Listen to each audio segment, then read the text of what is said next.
अमेरिकी intelligence community की threat assessment report 2023 अमेरिकी राष्ट्रपति जो बाइडेन को सौंपी गई है। इसमें जहां जहां अमेरिकी हितों को जिस प्रकार से खतरा है उसका लेखा जोखा दिया गया है, लेकिन इसमें एक अहम हिस्सा वो भी है जहां पर यह बताया गया है कि कैसे दो देश जो आमने सामने हैं उनके कारण भी अमेरिका को किस तरह की परेशानियां हो सकती हैं। और उसमें एक हिस्सा भारत और चीन और भारत और पाकिस्तान का भी है। जहां तक चीन का सवाल है, वहां पर यह कहा गया है कि जो तनाव बना हुआ है भारत और चीन के बीच में, वो कई दशकों में सबसे ज्यादा है।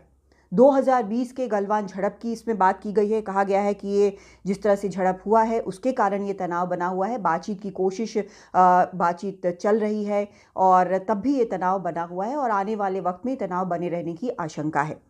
दोनों देशों की सेनाएं, दोनों परमाणु देशों की सेनाएं आमने सामने खड़ी हैं और इसके कारण एक आर्म्ड कॉन्फ्लिक्ट, एक लड़ाई की भी आशंका जो है वो लगातार बनी हुई है, ये कहा गया है। ये जो हालात हैं, ये पिछले हालात को देखते हुए, पिछली जितनी घटनाएं हुई हैं उनको देखते हुए ये भी कहा जा सकता है कि छोटी सी भी चीज़ वहाँ पर एक बड़ी घटना बन सकती है। और दोनों देशों के बीच में जिस तरह के हालात बने हुए हैं, तनावपूर्ण हालात बने हुए हैं, उसके कारण अमेरिकी हितों और अमेरिकी नागरिकों को भी खतरा हो सकता है और इसके लिए अमेरिका को इंटरफेयर करना चाहिए, ये सलाह दी गई है इस रिपोर्ट में। लेकिन इसका कतई ये मतलब नहीं है कि दो देशों के बीच किसी प्रकार की तनातनी हो तो उसमें अमेरिका कूद पड़ता है। ये बड़ा साफ इसमें लेकिन कहा गया है कि तनाव और लड़ाई की आशंका लगातार बनी हुई है इस सीमा विवाद के कारण।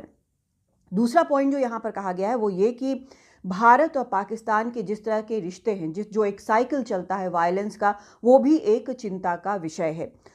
हालांकि ये भी एक बात इस रिपोर्ट में कही गई है कि सीज फायर जो है वो लगातार जारी है, दोनों देश इस पर टिके रहना चाहते हैं। लेकिन पाकिस्तान का जो इतिहास है, जिस तरह से लगातार वो आतंकियों को सपोर्ट करता है, समर्थन करता है और भारत में अंजाम देता है वारदात को, वो कहीं ना कहीं एक फ्लैश पॉइंट हो सकते हैं।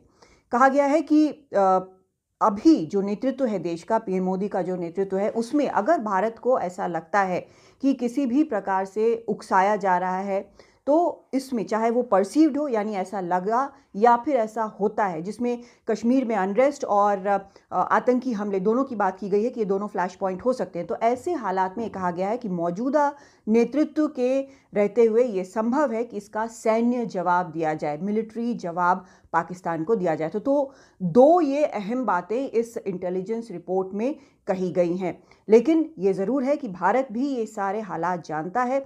भारत, जहाँ तक चीन का सवाल है, चाहता है कि एक शांतिपूर्ण रेजोल्यूशन हो जो सीमा विवाद है और चाहता है कि चीन की सेना जो अप्रैल 2020 से पहले वाली स्थिति थी उसमें चली जाए। इस पर बातचीत लगातार जारी है। कुछ पॉइंट से माना यह जा रहा है कि पीछे भी गई है चीन की सेना, लेकिन पूरी तरह से पहले वाली स्थिति में नहीं लौटी है।